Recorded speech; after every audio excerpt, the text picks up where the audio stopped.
حضرت محمد سفر معراج کے دوران مسجد حرام سے یہاں پہنچے تھے اور مسجد اقصی میں تمام انبیاء کی نماز کی امامت کرنے کے بعد براق کے ذریعے 7 آسمانوں کے سفر پر روانہ ہوئے۔ قرآن مجید کی سورہ الاسرائیل میں اللہ تعالی نے اس مسجد کا ذکر ان الفاظ میں کیا ہے: پاک ہے وہ ذات جو اپنے بندے کو رات ہی رات میں مسجد حرام سے مسجد اقصی لے گئی، جس کے آس پاس ہم نے برکت دے رکھی ہے، اس لیے کہ ہم اسے اپنی قدرت کے بعض نمونے دکھائیں۔ یقیناً اللہ تعالی ہی خوب سننے والا اور دیکھنے والا ہے۔ سورہ الاسرائیل آیت نمبر 1۔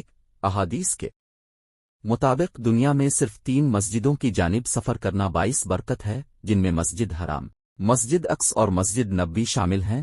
البتہ شیعہ رویت کے مطابق ان 3 مساجد کے علاوہ مسجد کوفہ بھی بافضیلت ترین مساجد میں شامل ہے۔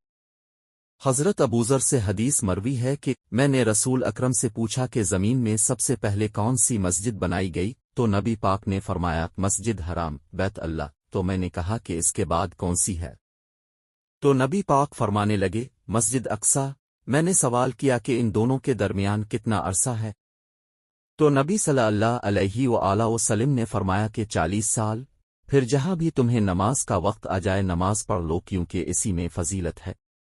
صحیح بخاری حدیث نمبر 3366، صحیح مسلم حدیث نمبر 520۔ مسجد اقصی مسلمانوں کا قبل اول ہے، اور معراج میں نماز کی فرضیت کے بعد 16 سے 17 ماہ تک مسلمان مسجد اقصی کی جانب رخ کر کے ہی نماز ادا کرتے تھے۔ پھر تحویل قبلہ کا حکم آنے کے بعد مسلمانوں کا قبلہ خانہ کعبہ ہو گیا۔